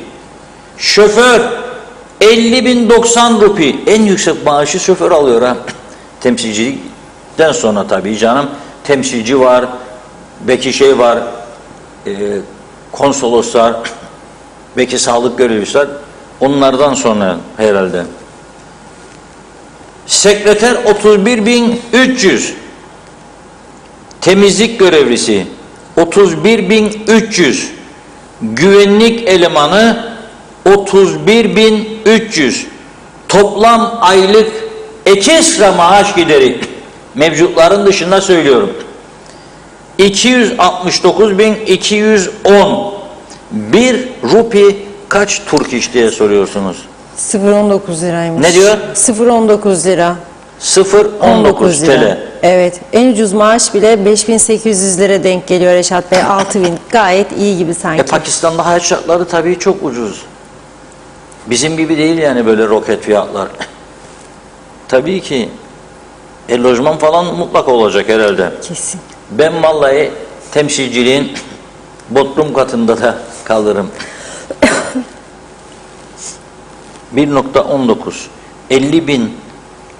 50.090'ı çarpın bakalım. 50.090 çarpı 0.19 0.90 çarpı 0.19 işte 9.517 lira. 9.517 17. lira. Gayet güzel. Şimdi mühim olan aşkımız, o da bitti, şaşkınız demişler. 7 kişi daha istiyor Pakistan temsilcilerine. Ne yapıyoruz arkadaş? Ha tanınıyorsak 70 kişi daha alın, helal olsun. Tanınıyorsak. Her tarafa KKTC bayrakları çekmekle adam görevlendirmek lazım. Ama böyle bir olasılık görmüyorum ben şimdi. Bir taraftan para yok, bir taraftan böyle inanılır gibi değil. Merak edip soralım dedik. Acaba KKTC'nin şu anda nedir büyük elçiliklere 25 derler, 27 derler. Tam rakamı ben de kestiremedim. Nedir? Merak ettik, sorduk bu KKTC temsilciliklerinin gideri. Aldığım bilgiye göre 27 dış temsilcilik gösteriliyor. 2021 geçtiğimiz sene 98 milyon 668 bin Türk lirası harcamışık. 27 temsilcilik. Hepsi temsilcilik değil. Kimisi şubedir, kimisi büyük elçiliktir falan filan. Sadece Londra'nın bu yıl 2022 18 milyon. Ankara güzel Ankara 8 milyon. New York 8 milyon. Ne yaparık New York'ta? BM toplantıları olduğunda Birleşmiş Milletler hani bize ambargo koyar falan diye de şikayet edik ve ambargoları kaldırmak için de çok başarılı olduğumuz bir yer. 8 milyon. Cenevre. Ne var Cenevre'de? Anlamış değilim. Arada bir müzakereler olur diye galiba. Hazırlık olsun. 5 milyon. İstanbul 6 milyon. Brüksel 5 milyon. 100 kusur milyon. Zaten KKTC dış işlerinin toplam bütçesi 145 milyon. Bunun 45-50 milyon civarı bakanlık giderleri, enformasyon dairesi, tanıtma dairesi, geriye kalan 100 milyon da yolla gitsin temsilciliklere. Ve şimdi o bütçenin dışında yeni bir münhal ilanı. 7 kişi. Yani bu biraz enteresan bir durum değil mi? Resmi gazetede yayınlanmış bir bilgiyi aktardım sizlere. KKTC, okuyorum gerekçesinde. Bakanlar Kurulu KKTC İslamabad temsilciliğinde mevcut olan iş yoğunluğu, aman Allah'ım ne iş yoğunluğu vardı. Mevcut iş yoğunluğu ile ihtiyaç duyulan güvenlik, temizlik, şoförlük, sekreterlik hizmetlerinin yerine getirilebilmesi amacıyla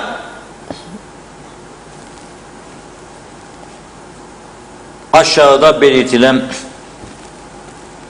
toplam 7 kişiden 2022 yılı boyunca hizmet alınmasına ve gerekli ödeneğin İslamabad temsilciliği bilmem ne hizmetler kaleminden karşılanması.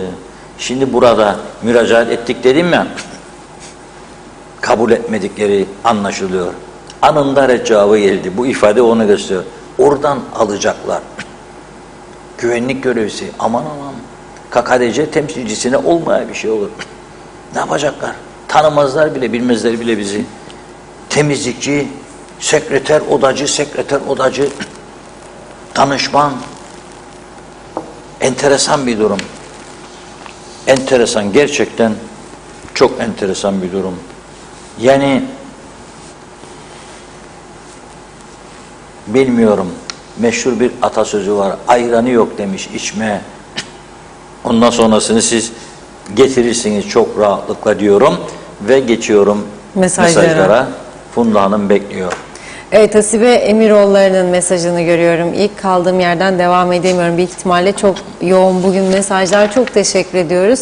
Reşat Bey, 4.30'da kesildi. Her gece kesiliyor elektrikler. İşten geldik, elektrik yok. Osman Lord Elyeli, bir mesajınız daha vardı galiba evlere servisle ilgili. O gitti.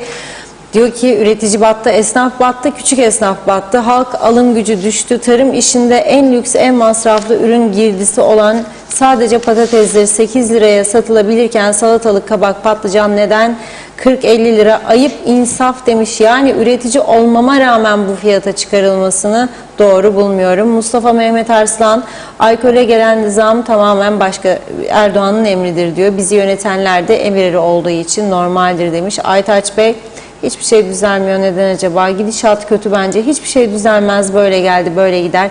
Yeter artık. Bari bir şeyler düzelsin artık. Hep birilerini zengin etmek için uğraşıyorlar. Bu böyle gitmez demiş. Biri dur desin diyor. Saygılarımı arz ederim. Evet. Abi Hüseyin, asgari ücretli vatandaş 2500 doları nerede bulacak dedi. Evet, Cemre Akar, sadece evler değil ki iş yerlerimizi elektrik gittikten sonra kapatmak zorunda kalıyoruz. 7-7.30'da kapanan mağazalar 6'da kapanıyor. Dershaneler keza aynı şekilde. Ders esnasında ansızın elektrik gidince yapacak bir şey yok. Bir de evlerde küçük bebeği olanlar süt ısıtıyor, mama hazırlayamıyor. Bebeği yıkarken duşta ansızın sıcak su elektriği gidiyor. Evinden çalışanlar, eğitim alanlar internet kesildiğinde de yarım kalıyorlar. Murat Ayes, elektrik kesintileri gece yapılacağına bari gündüz yapılsa diyor. En azından halk işteyken, en azından halk gece eve geldiğinde mağdur olmamış olur. Evet, Abi Hüseyin jeneratör değil, vatandaş olduğu gibi Avrupa Birliği'nde yaşamak ister yazdı. Doğan Faryalı, Hadi ben de bir yorumcuk yapayım demiş. Makinenin ileri dişlileri kırıldı. Yalnız geri vites kaldı. Ana yolda gerisi gider, gerisin geri gider. Saravallagi tehlikeli olduğuna bakmazsızın şoför yolda kalmasın diye habire sürer. İlyas Genç Lapta'da 17.30 itibariyle elektrik gitti ancak bakın şu an saat 17.40. Sokak lambası yanıyor ancak evlerde elektrik yok. Yorumsuz. Özel Kuşlucalı. Reşat Bey, tüm Kıbrıs halkına sesleniyorum. Sendikalar nerede? Bu halk nerede? Halkıma meclisin önünde toplanmaya ve protesto etmeye davet ediyorum.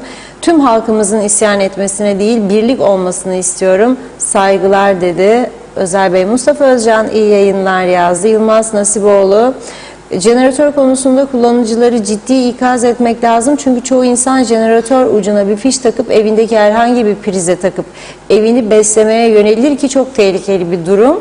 Jeneratör kullanacak insanımızın bilir kişilerden bilgi alması gerekir. Salih Engin zamlara devam. Vatandaş ekmek bulmayacak, yesin ama bunlara oy verenler utansın diyor. Ali Magaryos, bugün Mosa'da bir kasa domates 20 kilo 700 lira. Bir kasa salatalık 20 kilo o da 1000 lira. Battı balık yan gider. Tolgay Kurtoğlu hayırlı yayınlar diliyor. Ali Dereseven, Kuzey Kıbrıs güneş ve rüzgar bakımından demiş. Dünyada önde gelen ülkelerden biriyken bizleri dünyanın en kirli ve en pahalı elektriğine mahkum ettiler. Bu ülkede hükümetin olmadığı görülüyor. Peki muhalefet nerede? Onların görevi nedir? İsmail Kızılşahin, evet, hayırlı yayınlar. Cumhurbaşkanımızın sayesinde bütün fakir ülkeler tanıyacak bizi dedi. Özgül Özgüç, evet, Diyalog TV güzel insanları. Reşat Bey, anlayana anladım. Dünyada akaryakıt, anlayamadım diyor. Dünyada akaryakıt %7 düşüş oldu. Nasıl olur da bizim memleketimizde yükselişe gider? Anlayamadım. Neyse, iyi akşamlar diliyorum. Osman Lortelili, bir torba tohumluk patates 330 lira. Bir torba gübre 700 lira taban gübresi. Bir torba gübre üre 700 lira diyor. Patates Üreticiler Birliği 200 lira patates depoya getirme 500. Kesme 2 işçi 500.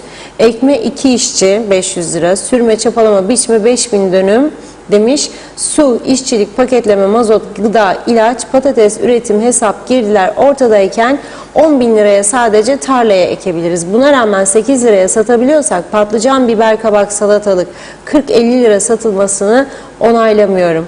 Evet, Abi Hüseyin, 47 senedir süren bu yalan devletçiliğin artık sonuna gelindi demiş. Halkın sokağa dökülme zamanı çoktan geldi diyor. Sesimiz çıktığı kadar bağıracağız. Biz Avrupa Birliği vatandaşıyız diyor. Ne mutlu Kıbrıs diyene.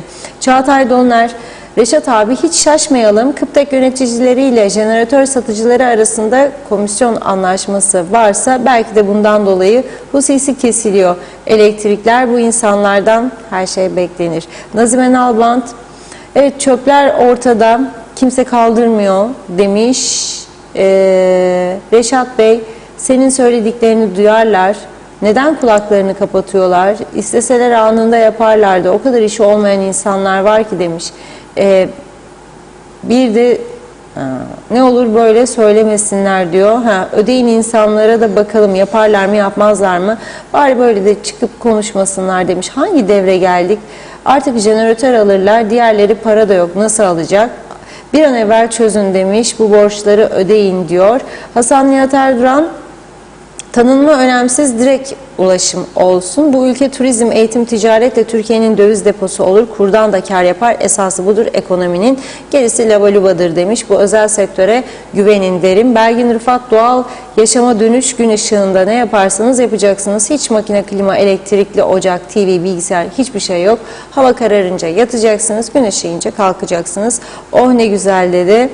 Evet, Gönül Kırşan, mum neyimize yetmiyor demiş. Evet, Mustafa Özcan Rupi'yi paylaştı. İsmail Kızılşahin, bir zaman jeneratörler elde kaldı. Her akşam elektrik kestiler. Jeneratörler satıldı. Yılmaz Nasiboğlu, ben şoförlüğe talibim demiş ama caydım diyor. Belgin Rıfat, temsilci belli herhalde yan personeller aranıyor yazdı. Osman Mene, kolay gelsin. İsmail Kızılşahin, elektrik faturaları çıktığında göreceğiz, bu halk uyanacak. Cihan Köroğlu, Reşat Bey, evet, ne işiniz var demiş. Oturun oturduğunuz yerde. Ne işiniz var Pakistan'da? Tüm limitler bitene kadar daha ihtiyaç var burada sana yazdı. Kenan Asyaoğlu, hesap yapınca bedava işleyecekler. Pakistan'da çıktı, ben gitmem diyor. Necat Koray Seleker maaş tekrar hesaplayın demiş. Derya Özyiğit, çok gereksiz dış temsilcilikler var. Hasan Nihat Erduran, ambargoları halletmezse Birleşmiş Milletler çekip gitmeli. İnsani konu bu. İnsanlık suçu işlerler. Mehmet Özşenler de hesabını yaptınız diyor. Hint rupisi, Pakistan rupisi 0.89. Daha da pahalı yani. Vay. Kenan Esioğlu, tabii ki iş yoğunluğu var. Pakistanlılar çalışacak artık burada dedi. Belgin Rıfat, acaba temsilci kim demiş, hangi torpilli? İsmet Ezer, yazık bu paralara diyor. Kamil Basmacı, Reşat Bey, seçimleri kazandılar, şimdi yeni müşavirler atamaya başlayacaklar. Eskilerde emekli yapacaklarmış.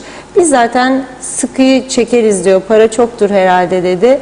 Mustafa Cüce, sizin programda dinlemiştim. Eski Maliye Bakanı Türkiye'ye ekonomik protokol imzalamaya gittiğinde Nebati Bakan demişti ki maliyenin gelirlerini arttırın diye söylemiş. Ben bu kadar acımasız olacaklarını düşünmemiştim diyor. İnsaf diyorum, maliyenin gelirleri tasarruflara da artar diye hatırlatıyorum diyor.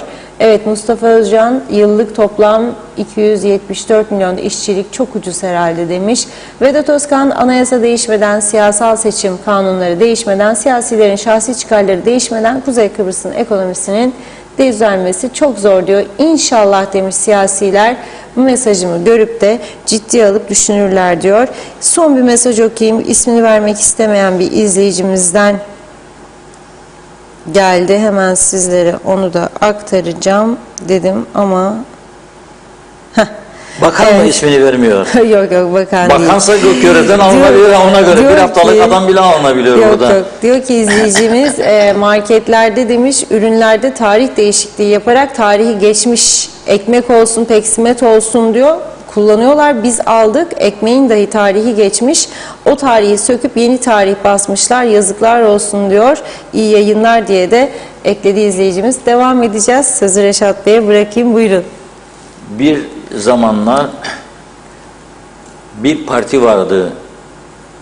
2 tane üyesi vardı. Biri başkan, biri başkan yardımcısı. Allah iyiliğini versin. Arif Salih Kırdağ. Yardımcısı da Geçikköy'de oturan birisiydi. Hangisi belediye başkanlığına aday olacaklar diye düşünürken Arif Salih Kırdağ dedi, Lefkoşa benim bir dedi genel başkanım. Sen dedi Girne'den ol dedi.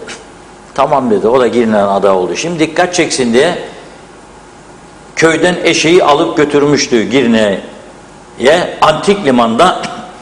Eşekle gidip geliyor. Millet buna bakıyor, nedir? Belediye başkanı adayı. Makam arabasına binmeyeceğim de. Şimdi hiç unutmuyorum. O günlerde yerel bir kanalda haftada 1-2 program yapıyorum. Bu belediye başkan adaylarını çıkarıyorum sırayla. Geldi bu arkadaşımız da. Dedim, niye aday oldum dedim ben kendisine. Bana dedi ki, gelen burayı, giden burayı dedi. Ben tabii beklemediğim bir cevap olduğu için gülme krizine girdim. Yayın koptu orada. Kameraman arkadaş da kamerayı düşürdü, yere parçaladı. Bu konuşmaya gülecek diye. Durum böyle. Gelen burayı, giden burayı. Ne olacak halimiz? Olacak olan olacak. Şimdi taze bir fotoğraf geldi marketten. Alkollü. Kaldır. Kaldır. Yaşa. Yasakmışmış. Bunda da çağ dışı kaldık. Ya marketten, raflardan tek bir markanın reklamını yapmıyorum ya, gidip içsinler. Adam şey koymuş, onu verdim. Anons koymuş. Her çeşitten alkollü içeceklerden diyor sadece bir adet alabilirsiniz. Şimdi büyüttüm fotoğrafı, baktım.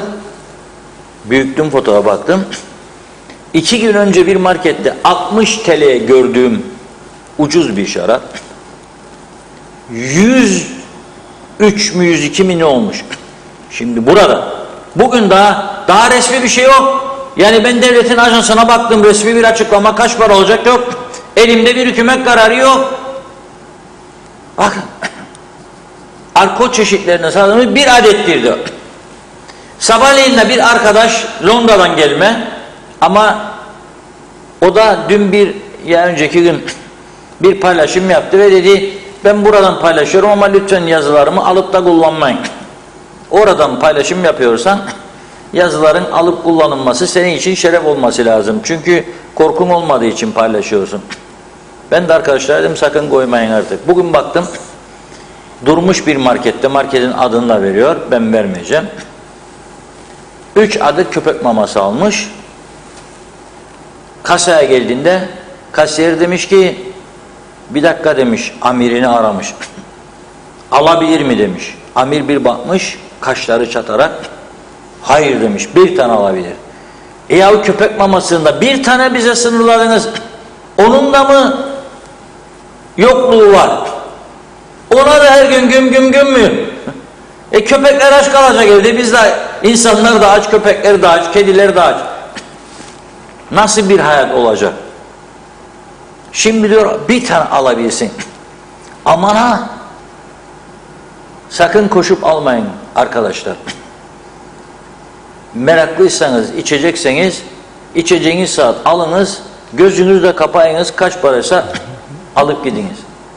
Çünkü bu işin nerede duracağı belli değil.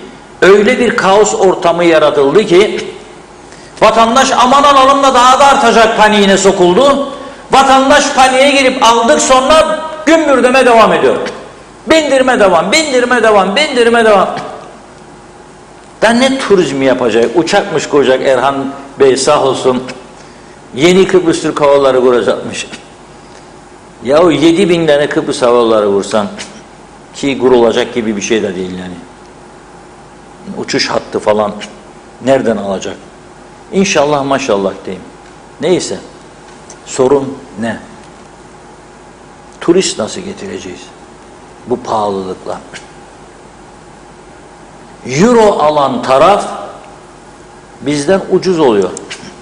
Yani sen sadece gitmesinler meyhaneye, içmesinler diyerek kendi vatandaşını cezalandırmak olarak düşünme bu konuyu. Senin ülkene aynen Türkiye'deki gibi turistler daha ucuz olduğu için gelirdi. Her şey dahil. Adam geldi mi İngiliz 2 şişe şarap yetmez. 5 şişe bira yetmez. Nasıl sürdürecekler bunu şimdi? Ve bir örnek vereyim. Yıllar önce Viyana'da turizm fuarına gitmiştim. Günaydın Gazetesi'nin muhabiri olarak gönderdiler beni. Orada Turizm Bakanı yoktu. Turizm Örgütü Başkanı bir bayandı. Röportaj yaparken baktım masada 2 şişe beyaz, 2 şişe kırmızı şarap. Gündüz vakti. Saat 2-2.30. Hangisinden ikram edeyim dedi. Yok dedim, ben gündüz içki almam. Akşam olduğunda bir şarap içebilirim ama şimdi gündüz almam. Olmaz. İkram edeceğim. Bu bizim kendi ürünümüz. Kendi ülkemizin. Bağlık alanları var ve çıkarıyorlar bir miktar. Peki dedik. Niye dedim? Bakın dedi. Biz dedi turizm konusunda vatandaşlarımıza sadece 2 konuda tavsiyemiz olur. Seyahate gidecek olanlara duyuru, dikkat bir, güvenlik olması lazım. Falan ülkeye gitmeyin çünkü güvenlik yoktur deriz dedi. 2 dedi, şarap fiyatları. Bizim dedi bir Avusturya vatandaşı tatile gittiği ülkede günlük şarap tüketimi 2 litredir. O dönemde daha her şey dahil konsepti yoktu Türkiye'de. Ve dedi bu sene Türkiye şanslıdır. Çünkü Yunanistan'dan daha ucuzdur şarap fiyatları. Onun için Türkiye'ye yönlendirdik dedi o dönem. 2002 öncesiydi tabii. Bu kadar önemlidir. Biz de tabii yükleyin bu arkadaşlar, bana içecek sayesinde. Tabii çünkü onlar free of charge gittikleri için meyhanede köylüler sağ olsun koyarlar. Yahut da davetler falan filan sorun değil. Ama bu önemli bir konu. Bir konuyu da atlamak istemiyorum. Siyasete girmek istemişti tanınmış avukatlarımızdan Feyzi Hansel. Hatta o kadar heyecanlandı ki ofis kurdu, ekip aldı ve daha aday iken, yani aday olmadan kalktı, basın toplantısı düzenledi proje açıklamaya. Dedim o gün arkadaşlara, gidin ya, gidelim ya, gidin tabii. Dostumuz, arkadaşımız dedim. Geldiklerinde dedim ki yaktı kendi kendini dedim. Niçin dediler. Bunu aday yapmazlar dedim bu arkadaşın. Niçindir? Proje açıklar ya o dedim. Tek başına. Koca bir parti var burada. Bırakırlar mı seni, sen proje açıklarsın? Anında ipi gerdiler boğazına. Adaylığı kazanamadı. Aday adaylığını kaybetti. Halbuki onu yapacağına geçseydi köyleri, möyleri, delegeler, melegeler, üyeler deseydi kazandığım takdirde ve bakan olursam, mesela avukattır diye İçişleri, ama herhangi bir bakanlık da olur. Yani avukat illa İçişleri olacak değil. Ekonomide olur, maliyede olur, çalışmada olur, turizmde olur, her şey olur. Deseydi sizin köyden 5 kişi, o bir köyden 5 kişi, o bir köyden 5 kişi kazanırdı. Biraz da pirinç bulgur dağıtsaydı kesin aday olurdu. Ondan sonra gene aynı taktiğin daha gelişmişini. O zaman da milletvekili olurdu. Yazık, 25 bin verdiği adaylığı, aday olsaydı 25 daha verecekti. O 25 bini fakir fukaraya dağıtsaydı daha çok sevap alacaktı. Ne gerek var? Verdi, tabi bir de proje çıkacakmış. Şimdi diyor ki, tabii çok kızdı bu işe. Siyasete de çok bozuldu. Bu ülke, siyaset olmaz bu ülkede. Dedi o zaman. Diyor ki şimdi ben bu elektrik kurumunu dava edeceğim. Ne için dava edeceğim? Diyor ki yasada diyor yatırım eksikliği diye bir tabir yok. Çünkü yatırım eksikliğinden kaynaklanıyor diye açıklama yaptı ya Kıptek bu kesintileri. O da diyor yatırım eksikliği diye yasada bir tabir yoktur diyor. Onun için diyor sırf diyor ses getirsin diye dava ediyorum. Yürü diyorum da korkma. Çünkü bu vatan hepimizin. Güzel bir şarkıyla geceyi bağlayalım. Mumlar yakıldıysa çok daha isabetli olacak.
Evet, yerli sanatçımız Mehmet Sakarya'dan, o da izleyicilerimizdendir ama uyarmadan ben gördüm Mehmet, sen göndermeden ben gördüm.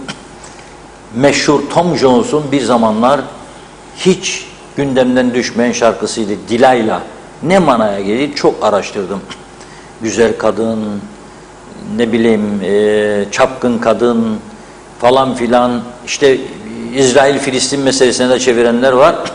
Birçok anlamı olduğu iddiaları var.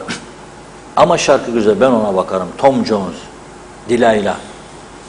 Bu saatlerde elektriklere elveda derken güzel bir şey olsun diye yayınlamak istedim. Beğenenlere teşekkür ederim. Beğenmeyenlere de teşekkür ediyorum. Yarına inşallah farklı, daha güzel bir şarkı sizler için düşüneceğiz. Ama son mesajlarımızı evet. okuyalım. Mehmet Kurtulmuş hayırlı akşamlar diliyor. Zamlara alıştık, ne halleri varsa görsünler demiş. Madem halkın umrunda değil, müstahakımızdır diyor. Evet, Güler Tüylü'nün mesajı var. Reşat Bey, çok güzel konuşuyorsunuz. Bu sözleri büyükler bulmalı. Yine akaryakıt, eczaneler, marketler ne zaman demiş düzelecek? Tabii bu dünyada, yani sadece Kıbrıs'ta değil diyor. Bizim hükümet karı koca kavgasını bıraksın da biraz halkına sahip çıksın demiş. Ama o şahıslar sadece koltuk kavgasında biraz zamlarla ilgilensinler. Zaman gelecek. Neyse diyor, yaşam ne değişecek ki, yine de teşekkür ederim demiş Reşat Bey. Sesimiz oluyorsunuz. Maalesef büyüklerimiz de duymamak için diyor gayret gösteriyorlar. Farklı isimlerin mesajını okuyup kapatacağım. Evet, Kamil Basmacı seçimleri kazandılar. Şimdi de müşavirler atamaya başlayacaklar. Eskilerden de emekli yapacaklarmış. Biz zaten sıkıntı çekeriz. Para çoktur herhalde diyor. Evet. Bakıyorum. Kemal Osman Ceyhanlı, tükenmişliğin son sinyalleri, uzatmaları yaşıyoruz dedi. Arada da özelden mesaj gelince göremiyorum. Müfit Hüseyin, kimin emriydi değirmenlikteki suyu patlatsın? Erol Hasan, Avustralya'dan iyi yayınlar diliyor. Ahmet Alkaş, evdeki lambaların hepsini söktüm demiş. Derya Özyiğit, kesintilerin hangi bölgede kaçtan kaça kesileceği vatandaşa bilgi verilmesi gerekir. Gürkan Giritli, güzel program oldu diyor. Bekir Ablay, bu kadar zamdan sonra önce esnaf batar, sonra devlet memuru. Belgin Rıfat, zannedersem böyle devam ederse mecliste, sarayda başlarına yıkılacak.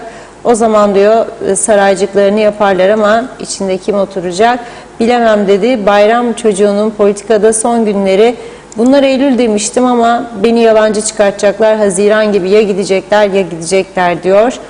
Hasan Nihat Erduran, devleti yıkıcı sendikacılar yıpratır, hepsi bir değil dedi. Kenan Asyaoğlu, Brent petrol 121 doları geçti. Dünyada düşüş var. Bu insanlarla bu ülkede yaşamak zor.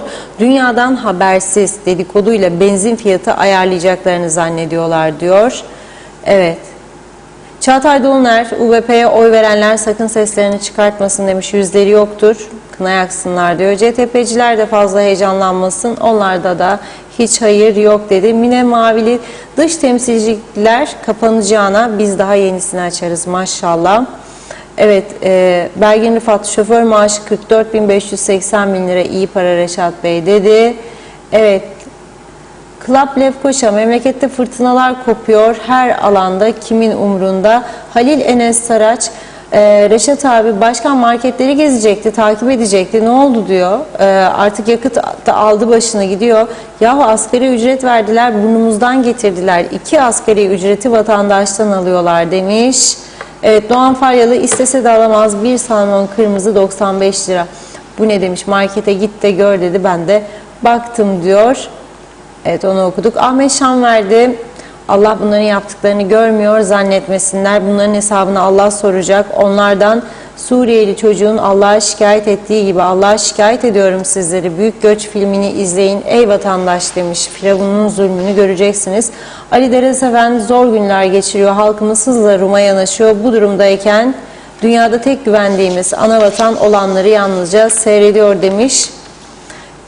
seyrediyor mu diyor. Kuzey Kıbrıs'a yardımı tamamen kesti mi nedir olanlar? Asam Yaban benzine 100-200 sınırlama kondu dedi.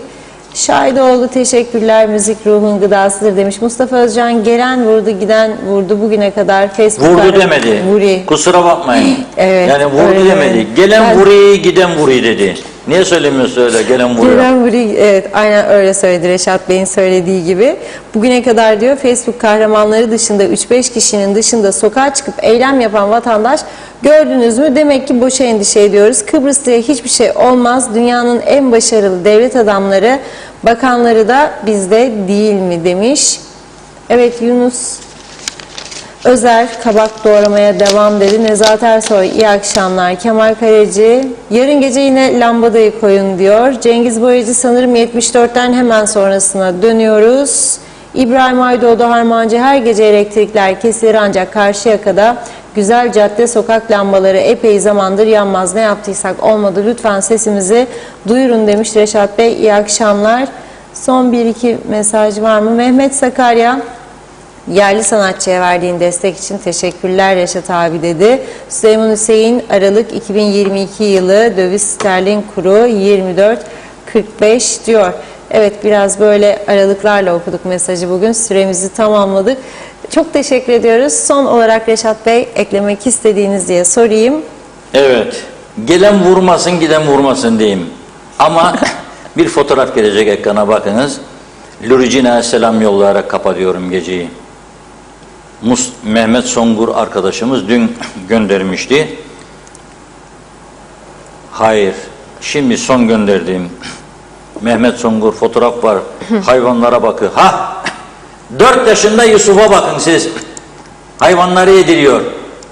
4 yaşındaki Yusuf. Ama diyor yazık bu çocuğa, geleceği nerede bulacak? Ben diyor usandım. Lütfen diyor çağrı yap diyor. Zengin, paralı ve deli biri varsa tümünü satmak isterim diyor. Hayvanların. Bu iş yürümez artık diyor. Luricine selam göndererek veda ediyoruz. Akıncılar eski ismi Luricina. Çok tarihi bir köyümüzdür. Çok hikayeleri vardır. Çok tarih hikayeleri var. Dektaş Bey'den de dinlemiştim 2 tane konu ama yayın yasağına girer bana anlattıklarını burada anlatırsam.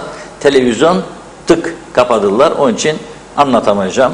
Çok teşekkür ediyoruz. Yarın sizlere 16.30'da yine merhaba demek üzere. Hoşça kalın. Biz de size çok teşekkür ederek programımızı burada sonlandırıyoruz. Yeniden görüşünceye dek hoşça kalın.